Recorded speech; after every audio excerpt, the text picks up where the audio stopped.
Hi guys, welcome to our channel. Today's recipe ಉದ್ದಿನ ಹಪ್ಪಳದಿಂದ ಯಾವ ಥರನಾಗಿ ತಿಂಡಿನ ಮಾಡ್ಬೋದು ಅಂತ ನಾನು ಇವತ್ತಿನ ಲಾಗ್ದಲ್ಲಿ ತಿಳಿಸ್ಕೊಡ್ತೀನಿ ರೀ.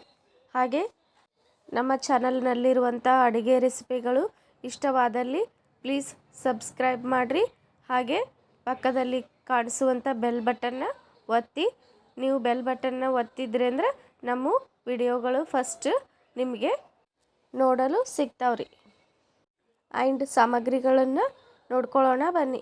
ಮೊದಲಿಗೆ ನಾನು 2 ಈರುಳ್ಳಿನ ಕಟ್ ಮಾಡ್ಕೊಂಡು ಇಟ್ಕೊಂಡಿನಿ ರೀ. ಹಾಗೆ ಟೊಮೆಟೊ ಕೊತ್ತಂಬರಿ ಕೂಡ ಕಟ್ ಮಾಡ್ಕೊಂಡು ಇಟ್ಕೊಂಡಿನಿ ರೀ. ಉದ್ದಿನ ಹಪ್ಪಳ ನೋಡ್ರಿ, ಈ ಉದ್ದಿನ ಹಪ್ಪಳನ ನಾನು ಒಲೆ ಮೇಲೆ ಸುಟ್ಕೊಂಡು ಇಟ್ಟೀನಿ ರೀ.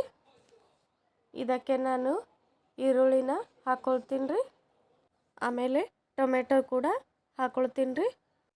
ಹಾಗೆ ನಾನು ಟೊಮೆಟೊ ಕೆಚಪ್ನ ಹಾಕೋತೀನಿ ರೀ. ಟೊಮೆಟೊ ಕೆಚಪ್ ಹಾಕೊಳ್ಳೋದ್ರಿಂದ ಚಿಕ್ಕ ಮಕ್ಕಳು ತುಂಬ ಇಷ್ಟಪಟ್ಟು ತಿಂತಾರೆ, ಹಾಗಾಗಿ ನಾನು ಹಾಕ್ಕೊಳ್ತೀನಿ ರೀ. ಅದಾದ ನಂತರ ಸ್ವಲ್ಪ ಗರಂ ಮಸಾಲ ಪೌಡ್ರನ್ನು ಹಾಕ್ಕೊಳ್ತೀನಿ ರೀ. ನೋಡಿರಿ, ಚಿಕ್ಕ ಮಕ್ಕಳು ತಿಂತಾ ಇದ್ದರೆ ಸ್ವಲ್ಪನೇ ಹಾಕ್ಕೊಳ್ರಿ. ಖಾರ ಹೆಚ್ಚಾದರೆ ಸಣ್ಣ ಮಕ್ಕಳು ತಿನ್ನಂಗಿಲ್ಲ ರೀ, ಹಾಗಾಗಿ ನೋಡಿಕೊಂಡು ಹಾಕ್ಕೊಳ್ರಿ. ಹಾಗೆ ರುಚಿಗೆ ತಕ್ಕಷ್ಟು ಉಪ್ಪು ಮತ್ತು ಅಚ್ಚ ಖಾರದ ಪುಡಿನೂ ಕೂಡ ಸ್ವಲ್ಪನ ಹಾಕ್ಕೊಂಡಿನಿ ರೀ. ನಾನು ಕೈ ಚಟಿಕೆ ಅಂತಲೇ ಹಾಕ್ಕೊಂಡಿನಿ ರೀ. ಜಾಸ್ತಿ ಹಾಕ್ಕೊಂಡ್ರೆ ಮತ್ತು ಖಾರ ಆಗುತ್ತೆ ರೀ, ಹಾಗಾಗಿ ನೋಡಿರಿ ಎಷ್ಟು ಚಂದ ಕಾಣಿಸಕತ್ತದ ರೀ. ನಂತರ ನಾನು ಸಣ್ಣ ಶೇವ ಹಾಕ್ಕೊಳ್ತೀನಿ ರೀ. ಸಣ್ಣ ಶೇವ ಹಾಕ್ಕೊಳ್ಳೋದ್ರಿಂದ ತುಂಬ ಟೇಸ್ಟಿಯಾಗಿರುತ್ತೆ ರೀ. ಹಾಗೆ ಪಾಪಡ್ ಕೂಡ ಮುರಿದು ಬಿಟ್ಟು ಇದರಲ್ಲಿ ಹಾಕ್ಕೊಳ್ತೀನಿ ರೀ. ನೋಡಿರಿ ಎಷ್ಟು ಚಂದ ಕಾಣಿಸಕತ್ತದ ರೀ. ಹಾಗೆ ನಾನು ಕೊತ್ತಂಬರಿ ಕೂಡ ಲಾಸ್ಟಿಗೆ ಹಾಕ್ಕೊಳ್ತೀನಿ ರೀ. ನೋಡಿರಿ, ಇದನ್ನು ಹೀಗೇ ತಿನ್ಬೇಕ್ರಿ, ತುಂಬ ಟೇಸ್ಟಿಯಾಗಿರುತ್ತೆ ರೀ. ನೋಡಿರಿ, ಇನ್ನೊಂದು ರೀತಿ ಒಳಗೂ ಈ ಪಾಪಡ್ದು ರೆಸಿಪಿನ ಮಾಡ್ಬೋದು ರೀ. ಬರ್ರಿ ತೋರಿಸ್ತೀನಿ ರೀ ಹೇಗೆ ಮಾಡ್ಕೊಳ್ಳೋದು ಅಂತ. ಮೊದಲಿಗೆ ಒಂದು ಪ್ಲೇಟ್ ತೊಗೊಂಡಿನಿ ರೀ. ನಾನು ಮೊದಲಿಗೆ ಇದರ ಮೇಲೆ ಸುಟ್ಟಂತಹ 2 ಉದ್ದಿನ ಹಪ್ಪಳನ ಹಾಕ್ಕೊಂಡಿನಿ ರೀ. ನಂತರ ಈರುಳ್ಳಿ, ಟೊಮೆಟೊ ಇವನ್ನ ಹಾಕ್ಕೊಂಡಿನಿ ರೀ.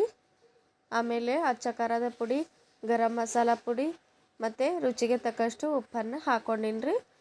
ಅದಾದ ನಂತರ ಇದಕ್ಕೆ ನಾನು ಶೇವನ ಹಾಕ್ಕೊಂಡಿನಿ ರೀ. ಸಣ್ಣ ಶೇವ ಮತ್ತು ಪಾಪಡ್ ಶೇವನ ಹಾಕ್ಕೊಂಡಿನಿ ರೀ.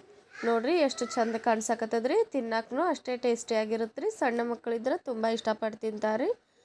ಆಮೇಲೆ ಇದಕ್ಕೆ ಸಾಸ್ ಮತ್ತು ಕೊತ್ತಂಬರಿ ಕೂಡ ಹಾಕ್ಕೊಂಡಿನಿ ರೀ.